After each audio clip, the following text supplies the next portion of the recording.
Hello and welcome to another commentary. I am Plant and I'm playing as the Pontus. You can see me setting up my army. Pairs that I got 4 bronze shields, 6 archers, 2 Cappadocian cavalry which are heavy cavalry, 4 Pontic heavy cavalry which are heavy javelin cavalry, very unique, and 2 carrot archers. And I'm playing against KingAlmighty of the COR clan, who is playing as the Carthaginians.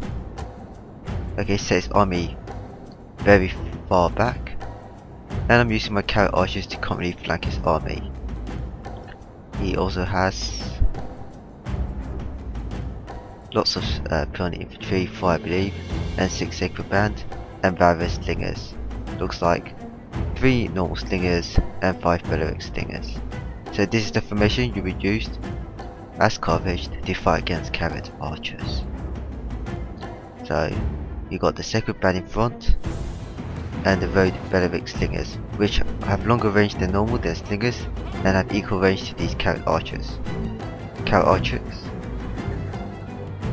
are very bad against Bellaric slingers, or rather that Bellaric slingers are good against carrot archers, because when slingers shoot, it shoots in a low arc and has a good chance of hitting the carrot archers even if they encounter the circle. So this is what you would call a defensive formation, and he's actually rather close to the red line. So I don't know, this is what I would normally consider a red line camping. Most tournaments has it that no unit should be anywhere near. It's a bit of a grey area, but as far as I'm concerned, and some tournaments have this as well, where that if there's not enough space for cavalry to comfortably maneuver around against archers a certain space, which is in this case true, then it counts as red line camping. But like I said, it's a bit of a grey area, but you can see here that it's very difficult for me to actually move my units round to the rear because of this red line, because that's the limit of the map.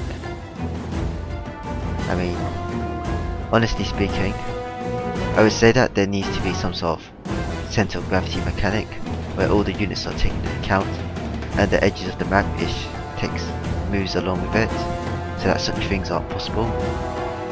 But such a simple idea wouldn't be taken up by creative assembly ever.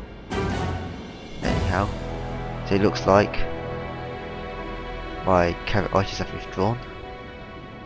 He's moving his slings up for the archery war. I've stretched out my archers immensely in an immensely long line.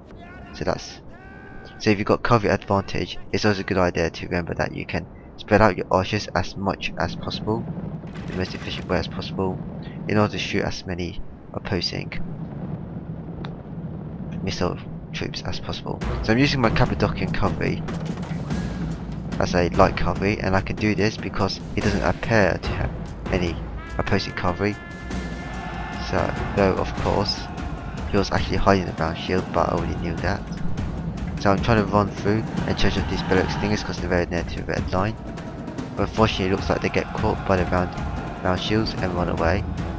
In the meantime, I'm setting up these Pontic heavy cavalry in preparation, but unfortunately all of my attention was taken up there. So now I'm using my Pontic heavy cavalry to move away the round shields. But this is what I mean by when I say that you can make a box, well, the difference between a new box and a box in a defensive formation, a good defensive formation, is how you use it. The difference is the new part, not the box part. So he moves his infantry in response to my own cavalry movements. Now this is a terrible example of a skirmish game because it's just so close to the red line. I'm very cautious not to move anything there, because if they rout, they may just simply flee off the map and get caught and get stuck on the red line, so it makes infantry very hard. As these units are moving past, they get shot at by the slingers as well, so they actually lose quite a lot of units. So, but unfortunately my carrot archers are still shooting, and I'm trying to use the Bellaric slingers to kill off the Bellaric slingers so that my carrot archers can do the work. So I managed to go all the way around despite the red line, and it's currently threatening his rear. This is actually kind of dangerous in a way, because then he can use his round shields and punch through. but at the moment he's more concerned about my own cavalry running through his rear. So I killed all the bellow extinguishers. I'm currently threatening his rear. My carrot archers are still alive because I'm aiming for the bellow extinguishers, and these bellow extinguishers are in a poor position. These ones are routing, so my carrot archers are relatively safe. Combat has been engaged here, but unfortunately, now that they're in such a position, they must run away, because otherwise they'll be caught by their opponent infantry. And rather unluckily, despite having lots of recovery, my units are, lots of numbers still alive, my units are actively routing. So they will be chased off the map. So this is a big disaster for me, because the vast majority of my cavalry are running away due to a combination of its good defense, and I would say this red line which restricts my cavalry movement. So, but I really can't put too much blame onto his own, on the fact that his red line camping is a bit of a grey area. So I decided to move my bronze shields to this side.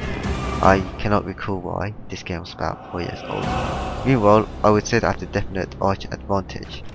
But right now he's spread out his second band, actively avoiding my own infantry, and is charging along with round shields, these are light cavalry, very fast into the archers. So obviously, and I responded far too slow, my archers started running away.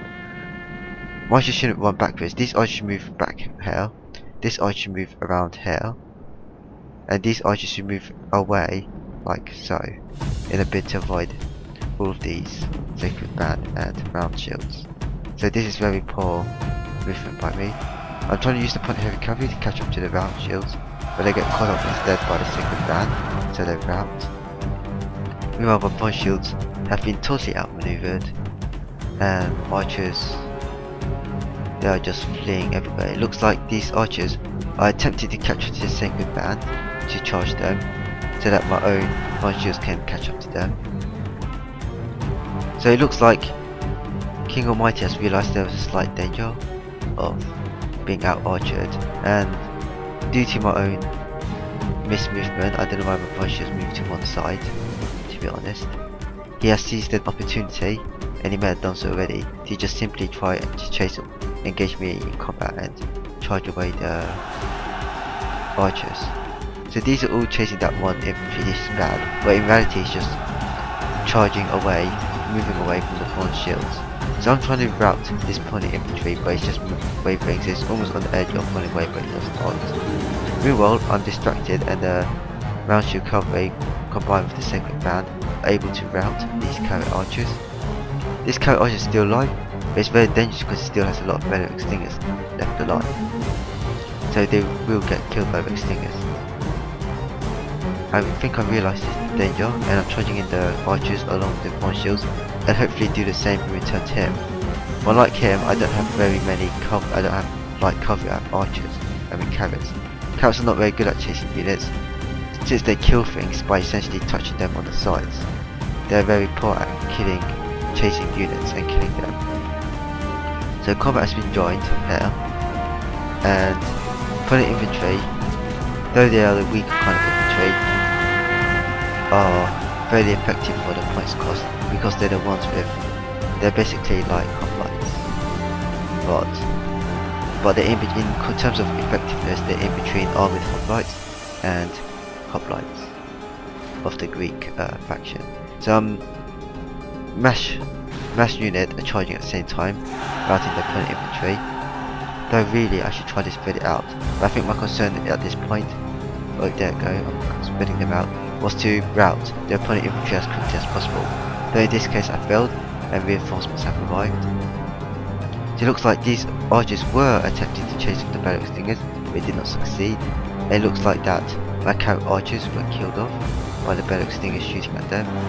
So these get charged by the round shields, and while the opponent infantry are fleeing, it looks like that the majority are almost survived, but I managed to run away just in time. So I'm just maneuvering around. I'm hoping to try to flank the sacred band, and hopefully face up against bellow extinguishers, but I realised that this wasn't very good. This isn't a very good possibility, it only has to move around. So you can say that Fritz on the other side.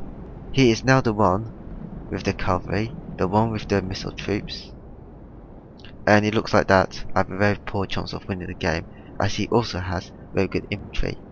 Even though he has an advantage in all three main areas of heavy infantry, missile units, and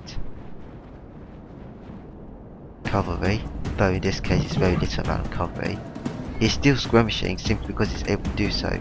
You want to maximise your chance of winning no matter what. You don't just think, if you think that just because you've won, I don't need to play as well anymore, there's actually a very good chance that you will lose. This happens quite a lot, that a player that thinks he's won starts playing badly and then he loses the game. Because this happens a lot, especially because it's just a casual game. If you're not playing a tournament, you're not going to try your hardest to win the game. So I should be expected to either give up or just simply lose. I should either admit defeat soon or just lose outright very quickly.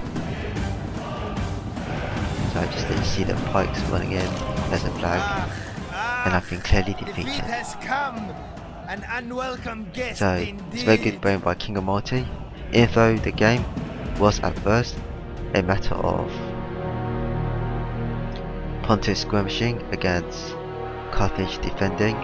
It quickly turned the other way as he realised that he had to rush me, and I did a very bad move on my part and did not react quickly enough with my own archers to run away from the ground shields. And well, to be honest, all this was possible because of his positioning, of KingAlmighty's coverage positioning, and that my own skirmishing was very poor.